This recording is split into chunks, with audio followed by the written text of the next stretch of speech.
Respected Your Highness, Shri Yaduveer Krishnadatta Chamaraja Wadiyar ji, Shri Swaroop Ars ji, Mr. Anand Narsimhan, friends from WMG, Rajesh, Madan, Shrikar, and all of you, ladies and gentlemen, friends from the media who are present here. A very good evening to everyone. The mind is overcome with a lot of emotion today, and there's a cascade of memories that come gushing to me. Because I go back 15 years in the past to 4th of March, if I'm not mistaken, 2008, which was when in this city at the Raj Bhavan, the then governor of Karnataka, the late Shri Rameshwar Thakur, and also Maharaj Kumari Meenakshi Devi Avaru, had launched this book initially, Splendours of Royal Mysore, the untold story of the Wadiyars. And it also marked the foray of a very, shy, introverted, uncertain young boy who had literally made, his entry into the big, dark woods of historical research, not knowing that there would be sharks at every stage waiting to pull you down. And that too almost seemed like a one-time wonder. It was a one book, do it, and I'd probably go back to the corporate life that I loathed being in. But then destiny, as they say, always has different plans for you, and you are just an instrument in the hands of a larger force, just surrendering to do what you're asked to do, and the rest was history. So today, after 15 long years, and the book still actually capturing the interest and imagination of readers and Indians across, and for probably the first time, putting the story of Mysore, the wonderful history of our state, in a larger national perspective, I truly consider it, a privilege, an honor that a scion of the same family, someone who, I think in a lot of us who are from Karnataka, more than His Highness, we call the Maharaja of Mysore as Namma Maharajaru. He's our Maharaja. So that sense of love and affection that we have for this royal family, I truly consider it a great honor, a great privilege that Yaduveer ji, you've come all the way, and you've been kind enough to also bless this edition with your foreword. A few days back, in this whole north-south nonsense that I think this country is facing today, there was a Twitter X statement that I put out.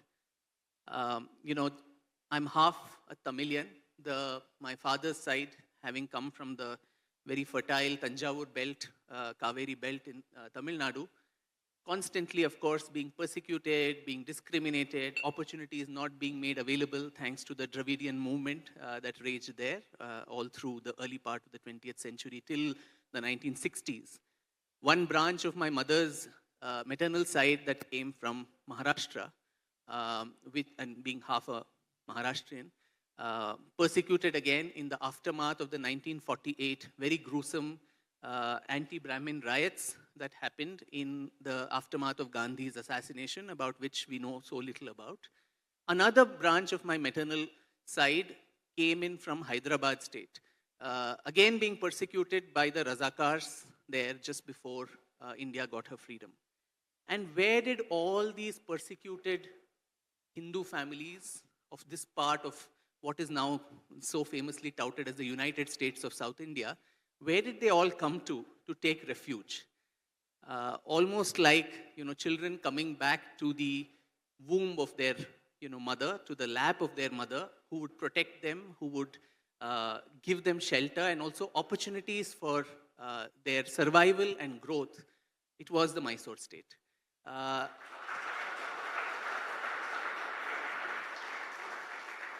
And I think today, 75 years later, we may not even understand the importance of this. We may not acknowledge their contribution in doing this.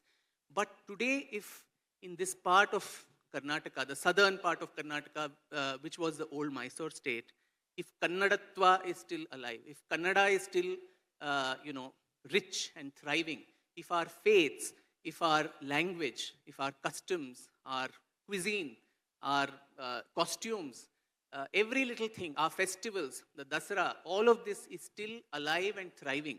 It is only and only because of the Wadiyar family of Mysore, for which I think they receive so little.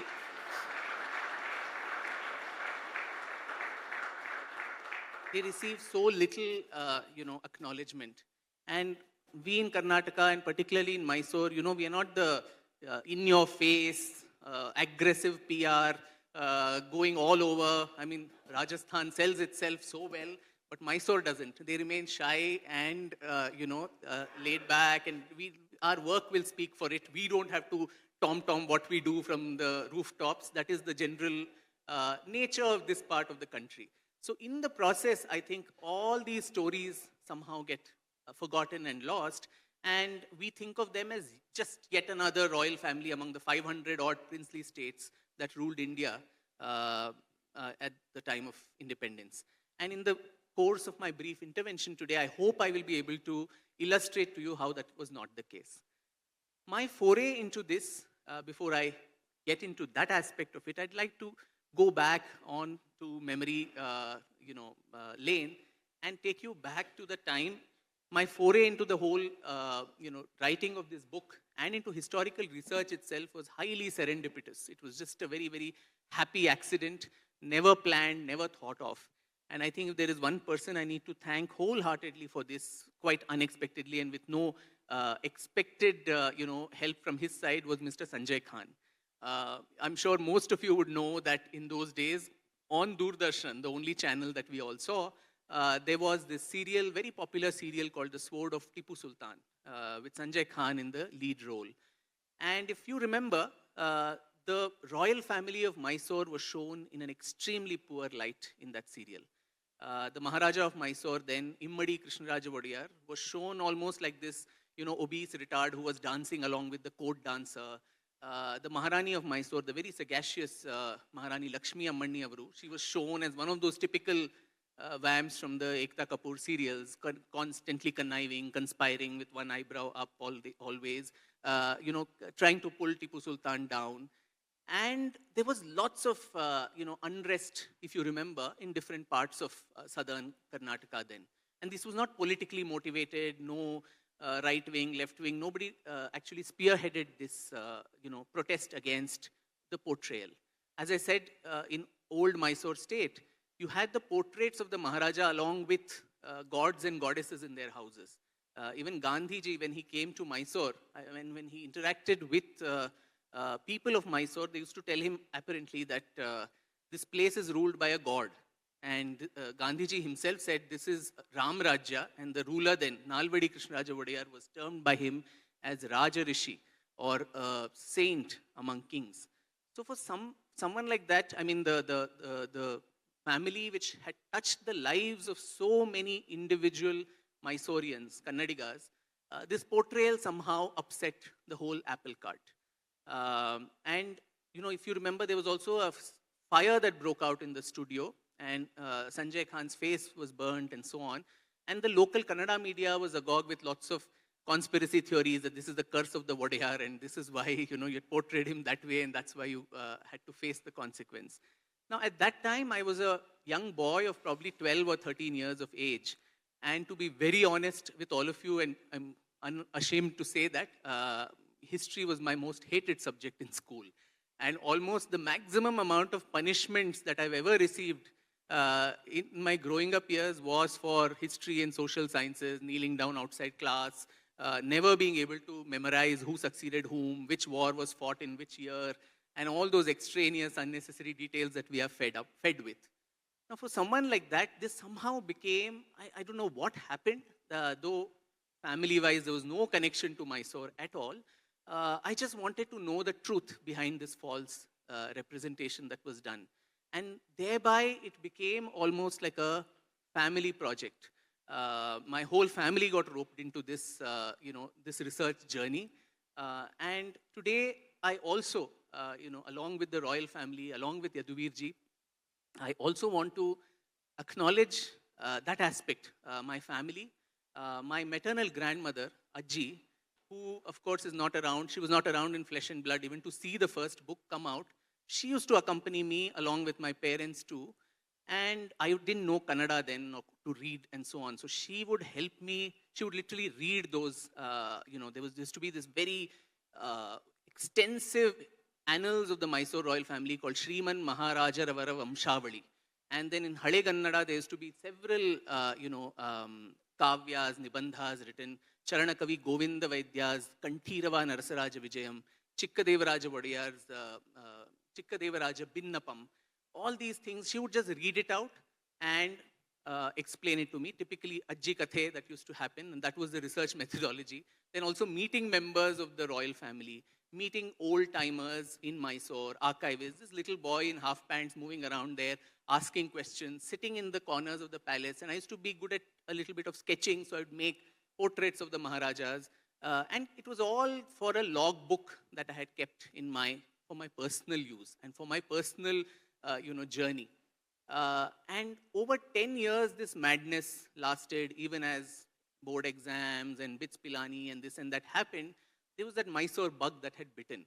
And slowly the interest expanded from that one king and queen who were shown in a bad light to the entire dynasty, which, as was mentioned, was one of the longest reigning royal houses, which ruled for 600 years, from 1399 to 1947, with only a 40-year interregnum where Hyder Ali and Tipu Sultan had usurped the kingdom.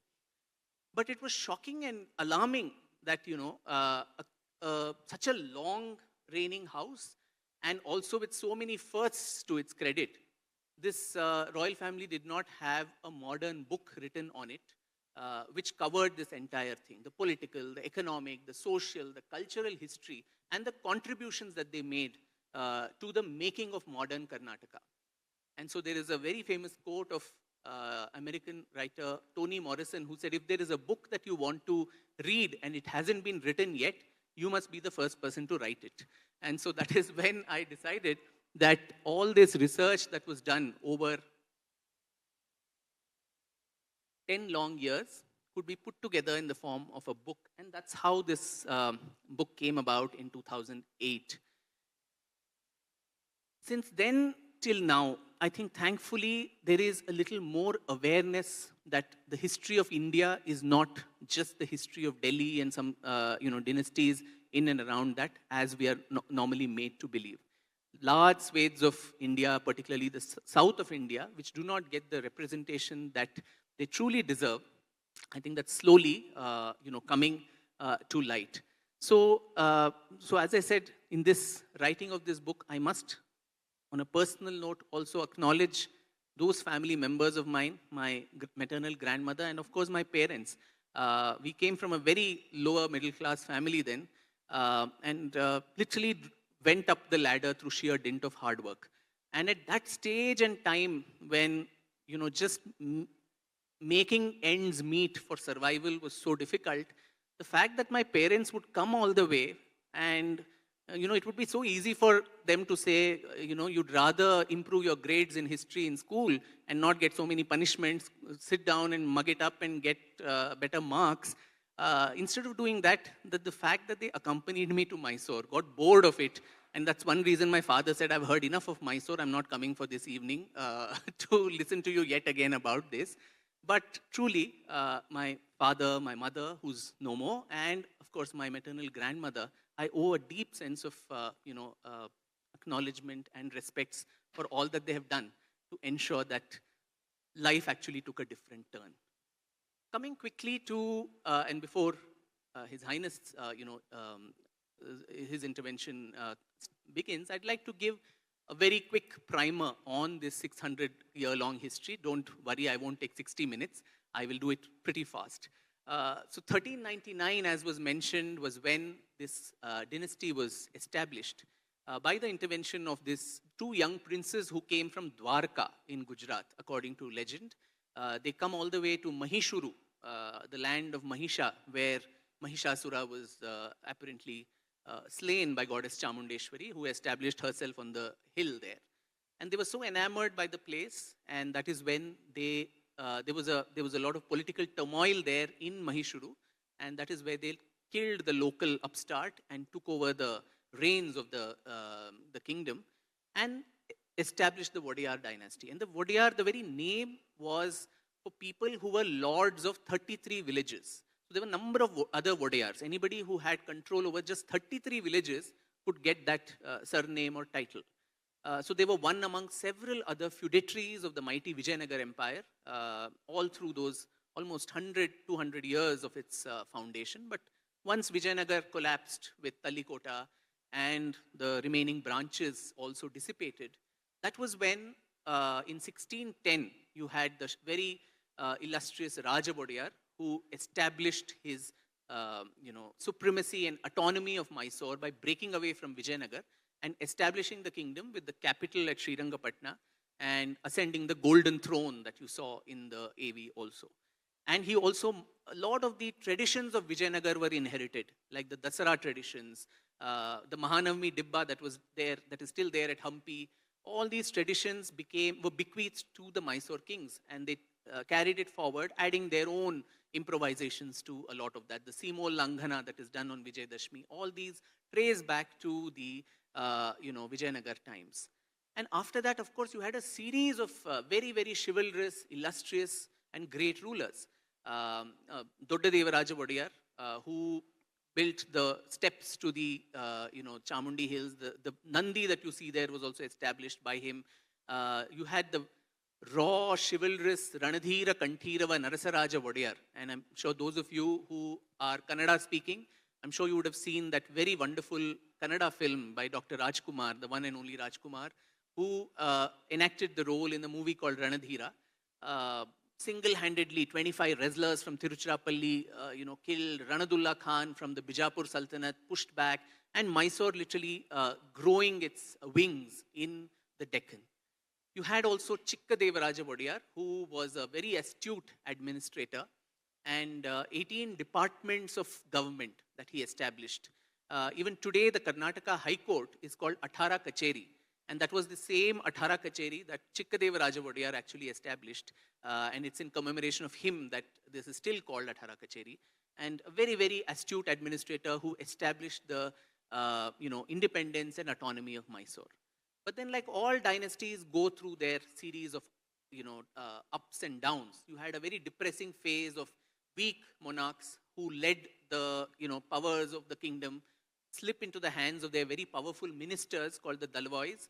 And the whole situation was then exploited by a young man whom the Maharaja had actually literally bought as a benefactor. And that young boy was Hyder Ali. And running with the hare, hunting with the hounds, literal, Machiavellian kind of a story that unfurled later. A situation developed such that Hyder usurped the kingdom of his own benefactor. And though, of course, he kept the Wadiyar as a puppet king on the throne, he became the Sarvadhikari, or the supreme dictator. And under him, of course, Mysore won two great wars against the British. The first and the second Anglo-Mysore war literally beat the British till the very gates of Madras, all of that. And then, of course, you had his son, Tipu Sultan, whose, I think, to a large extent, a lack of strategy and so on, led to his own collapse in the Fourth Anglo-Mysore War, where he was killed in Srirangapatna. And after that, the British turned towards the Mysore Royal family, which was lingering under the leadership of this brave woman, Lakshmi Ammanni, who ensured that the family comes back to power in 1799 through the settlement. Of course, under British support and control. But herein lies also the difference. There were numerous other princely states in India which were all subservient to the British rule. But what distinguished Mysore from the rest of them was, despite the strictures, despite the controls that were placed on them by the British, what did they do for the upliftment of their people to the best of their ability? And that is what distinguishes them from the rest of other princely states of the time. So under later Wadiyars like Muhammadi Krishnadatta Wadiyar, Chamaraja Wadiyar, and the last Nalvadi Krishnadatta Wadiyar, and the last ruler Jai Chamaraja Wadiyar, and also some of the best administrators that this state was blessed with, the illustrious Divans of Mysore, Rangacharlu, Sheshadri Iyer, Bharat Ratna Sarem Vishweshwaraya, in very properly pronounce his name, unlike some people, And Albion Banerjee, and Sir Mirza Ismail, and several others, the amount of progress on all fronts, socio, economic, cultural, progress that Mysore saw was quite unprecedented. And I'll just list a few of them. In 1905, our city, Bangalore, became the first city in the whole country to be electrified, thanks to the Shivanasamudra hydroelectric project, which on its completion was the first hydel project in the whole country. And you had several, irrigation schemes that were developed then, the Tippagundanhalli Reservoir, the Hesarghatta project, during the Mysore rulers' time, of which we Bangaloreans are still beneficiaries. The water comes to us through some of these projects that still survive. The Krishnadatta Chamaraja Dam, the KRS dam, on its completion in 1931, it was the largest reservoir in the whole of Asia and the second largest in the world after the Aswan Dam on the river Nile. And just one instance would suffice to tell, what was the story behind the construction of that dam. The plans for the construction of the dam began in 1908. There was a lot of back and forth between Mysore and Madras presidency because the British were in control. And it so happened initially the plans were inimical to the farmers, so the Maharaja pushed back. There was lots of back and forth. Finally, a largely beneficial scheme was laid out for the farmers of the Mandya Mysore basin. But the project cost was about 2.5 crores, which far exceeded the state budget at that time. Now you will not even get a proper 3 BHK or a villa or something in Bangalore for that rate, but those days that was the state budget. But since the project was beneficial for the people of the state, the royal family came up with a very, very unique experiment.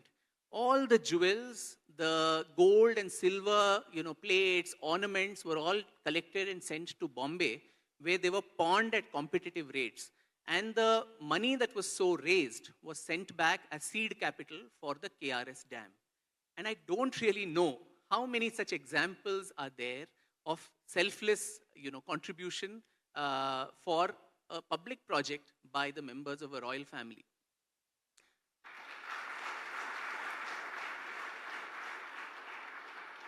Another instance which I would love to cite. Today we pride ourselves in the fact that Bangalore is a knowledge capital. We have the IT and all the other industries surviving there. But did all of that just come out of thin air, and was there no groundwork that was done to that?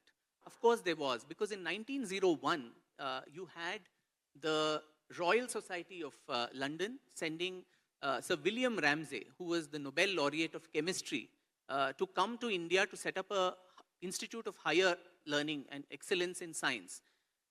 Ramsay moved all over India and made a survey as to which place would be the best suited location to set up this institute. And he gave a report that Bangalore should be chosen as the place, because Bangalore had the best infrastructure then. I know it's a very politically incorrect thing for me to say that today, but once again, thanks to the progressive rule of the Maharajas, you had city improvement trust, city planning. Even now, if you see Mysore city, the way it's laid out, lovely, streets, gardens, all of that, the architecture, it was one of the very, very, well laid out cities, Bangalore, and salubrious climate as always, and the, people and everything was positive. So they decided on Bangalore. But at the same time, there was a rival bid that was done by Roorkee to snatch this, thing to this institute to their place. And seizing opportunity that this institute would be good for the state, you had the then regent queen, Nalvadi Krishnadatta Wadiyar's mother, Kempa Nanjamani Vani Vilasa Sannidhana Avaru, who, was not highly educated herself to understand what this actually meant, but she understood that this was so important for the state. So quickly, about 370 acres of land in Bangalore was sanctioned for the committee, and about 50,000 rupees annual grant given for the establishment. And that's how the Indian Institute of Science came up in Bangalore, thanks to the munificence of this lady. The spin-offs of that were multiple. Bangalore becoming over time a knowledge center. Later on, of course, aeronautics, space research, all of that, a city of thinkers, poets, scientists and all of that. And much, much later, building on these already strong foundations that were laid by the Wadiyars, you had the IT boom and so on, naturally happening in a place like this. So I think when we also look at the present, I think tracing that journey and seeing, what is and who were the contributors to that becomes very important. So numerous such, experiments. The first ever, province in the whole of India to have a democratic form of government with the formation of the Praja Pratinidhi Sabhe in the 1880s. Later, the Legislative Council, a bicameral system in 1907 that was established.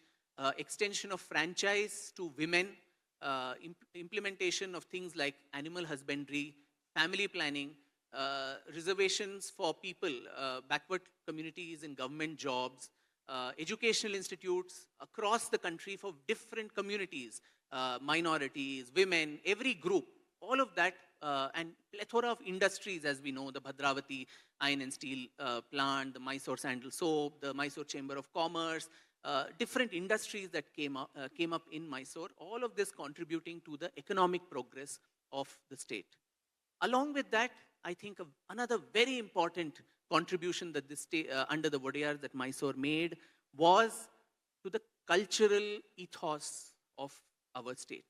Today, we pride in the fact that Bangalore is a very cosmopolitan place and we accept every stream of thought. But that too had traced its roots back to the very benevolent rule of the Wadiyars. And I think, I don't know how to translate that word in Kannada into English. It is called Sahrudaya. They were Sahrudaya Maharajas who actually embraced everything that was good that came from everywhere. So even if you see in the architecture of Mysore, the Mysore Palace itself, it's a syncretic architecture. You have Indo-Saracenic styles, you have the Muslim domes, you have the roofs are painted like the Vatican in the Kalyan Mandap. So there's a Hindu style, there's a Muslim style, all of that amalgamating itself. You had a separate Mysore Shaili of painting, which was very different from what emerged in Tanjavur. In its relief, not studded so much with precious gems and all of that. It had its own.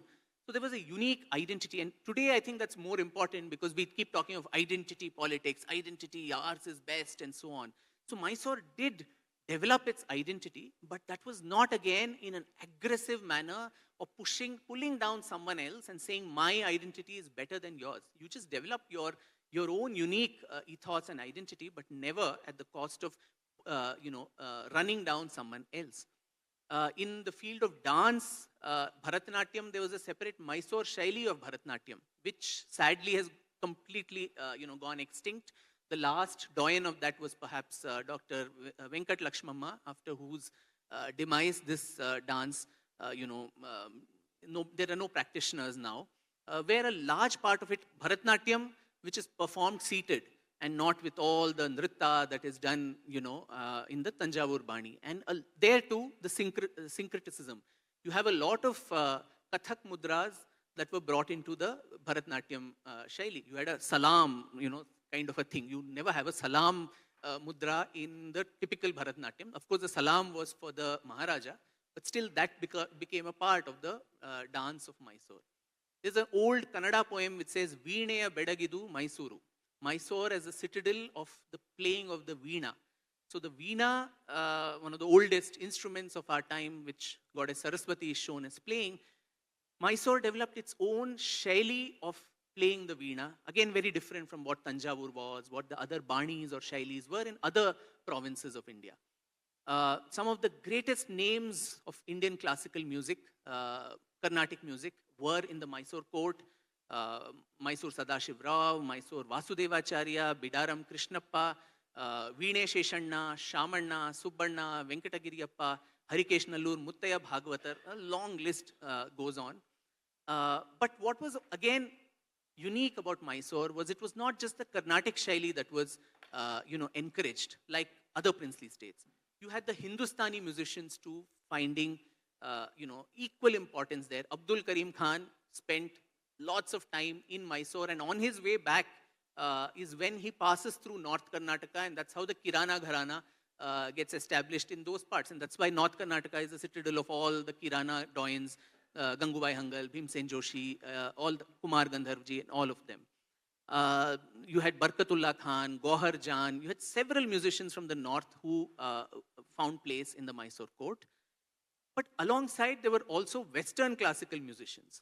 Today in the field of music, where fusion is seen as confusion and people, the Puritans frown on that, you had in the Mysore court a wonderful melange of not only the Indian classical musicians, but Western classical musicians who were forced to interact with each other, don't operate in silos, learn from each other. Indian classical music had to be notated, had to be written down like the Western, this thing. And you had the palace bands which played all these tunes. And so Otto Schmidt on the violin, you had Margaret Cousins on the piano, and our own Veene Sheshanna on the veena, having a jugalbandi in the 1920s, much before the rest of the country probably even awoke to the idea that different styles can coexist. So this syncretism, this coming together of various styles, is what also gave, in addition to the social, culture, the economic progress through industries and educational institutions and all of that, the cultural ethos on which we build and pride the modern Karnataka of today. Those foundations too were laid by the Wadiyar rulers of Mysore. And that is why what I started off with, that while we may not acknowledge them enough for what they do, their legacy continues to live on. In fact, in his address to the Legislative Assembly in Karnataka, Mysore state, after independence, C. Rajagopalachari had told people, he was the first Governor General, of course, and he had told the newly elected members of the independent Mysore state, that successive rulers under His Highness's government have established this province to a great level of progress. And he says it is not easy to maintain the level to which they had striven to get this state on its foot. And he said, we in national agitation have taken on a very great responsibility.